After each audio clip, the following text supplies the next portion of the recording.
हे ठाकुर जी, अंदरे अंदरे इतना डर लगा था ना कि हमर का होई। माए बाबू जी के कहना मतलब शादी कर लियोनी, लेकिन पता जब चली तो बाप रे हमर का हुई। हे ठाकुर जी बचा लियो हमके।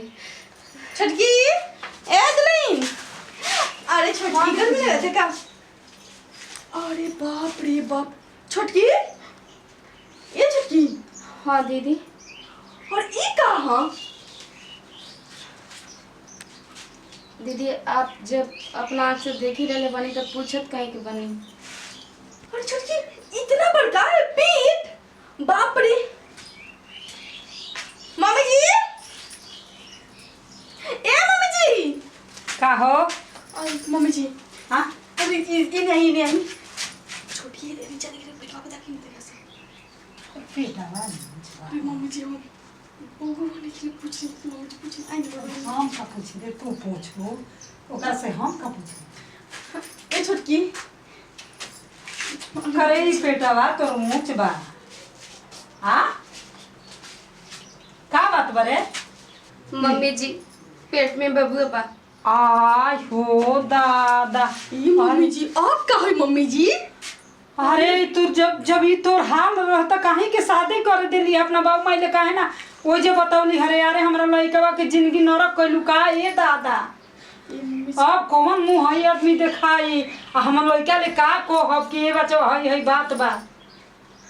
ये मम्मी जी के कर हरे तोर माई आन हरल रे, इतना पेट निकलल बा तब तोर माई ना देखत रहियो ना मम्मी जी, घर में केहू के पता नहीं के, न भाई के, न भौजाई के, न बाबूजी के।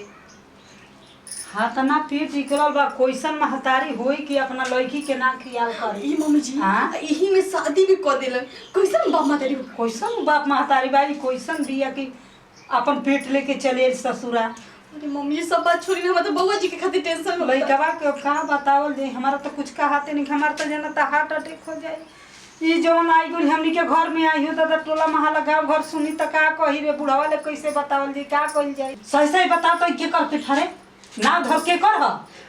हां मम्मी जी एगो लड़का की लड़का, एक लड़का से हम बहुत प्यार करत रही, जीन जहान से ओकरा के हम मानत रही मम्मी जी, लेकिन वो हमार मोहब्बत अब दुनिया में जिंदा नहीं है मम्मी जी।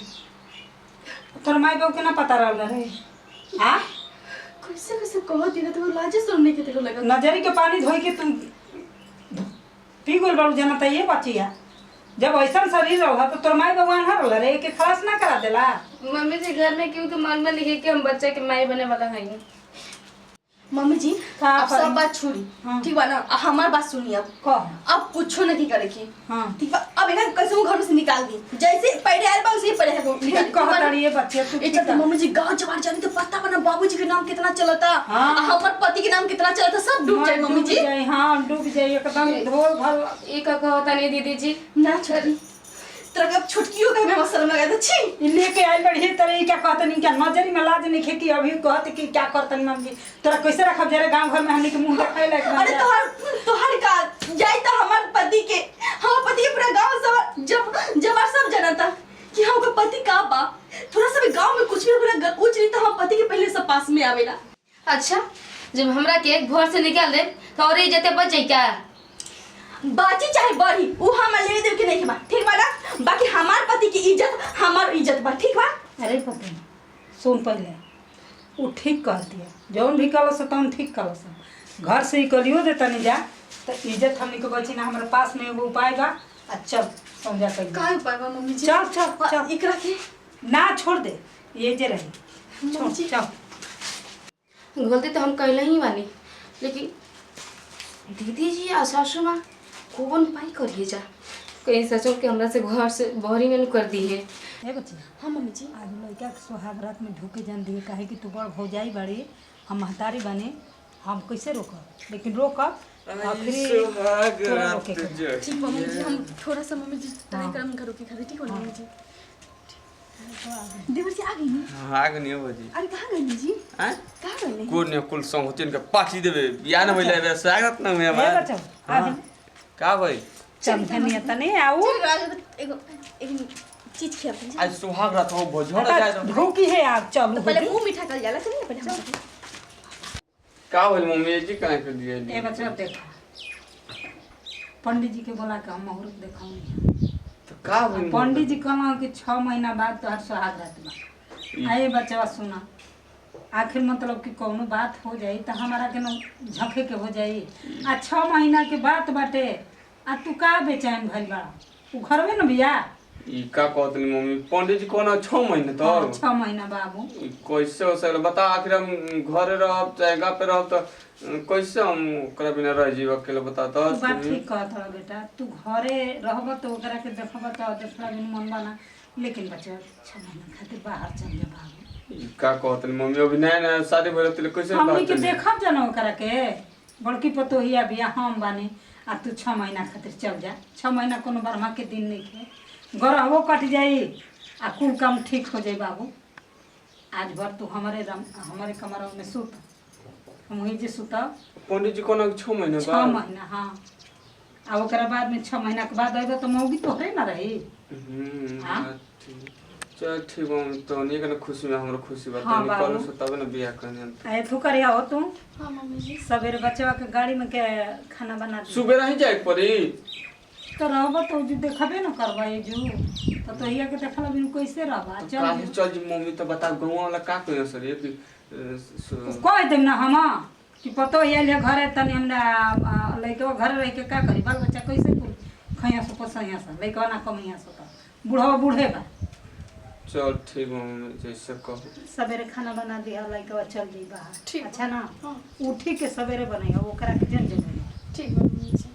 ओकर मुंहवा नहीं खे देखे कि इहो बता देता इहो बात बा हां यही से कहनी कि तू चल जे ठीक मम्मी हाँ आ तू ये जे सुता हाँ हमने के सवेरे हम ये जे सुता अच्छा ठीक है ना मम्मी तू चल जो ना भाभी भाभी लड़ ना भाभी ले थोड़ा तू चलिए ना हमारे साथ है चलते उगल बना नहीं कर भाभी आओ ना जो बैठो ना काम बा हमरा से काम बा अच्छा बैठो तो ये का बात हो सही से तो बताओ ना कौन बात का ना देवर जी कुछ ना बात बा देवर जी मम्मी जी जे बात रहे तो मम्मी जी कहिए देलन तो पंडित जी घरे ना हां हां रे गए नहीं ना दोस्त लोग के साथ पार्टी मनावे हां तो मम्मी जी बोले रहे पंडित जी के हाँ। जब पंडित जी हमारा भैया जी के गुरु बना हाँ, हाँ, पंडित जी। समझता नहीं, हाँ। वही आइल बा। तो वे मतलब देखना कौन 6 महीना ये भौजी का हम कोई शादी ब्याह कोनी हम बताओ कोई बात नहीं कि देवर जी सिर्फ सबर के फल मीठा हो खेला पता बा ना सबर करम तो करम के वो चीज के बातें कुछ नहीं रहला बा ये तो भाई तू ठीक है तो सबर के फल मीठा है ठीक बा टेंशन मत ली ऐसे भी थक गेल हम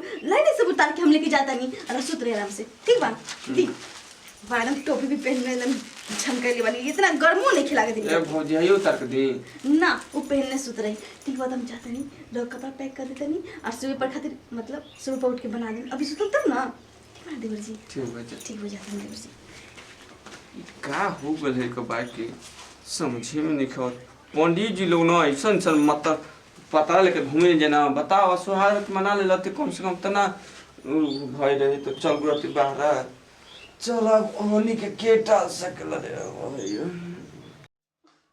अरे बाप रे अरे माय इतना दर्द दे तो लगे एकदम समझ में नहीं क्या बात है अरे बाप रे हे भगवान हे ठाकुर जी कौना दुख में डाल देले बानी अरे माई रे माई एकदम पेट में फटता हे ठाकुर जी कौना दुख में डाल देले बानी अरे बाप रे अरे छुटकी ये दीदी देखी ना दीदी पूरा पेट एकदम फटा था अरे बाप रे मम्मी जी ए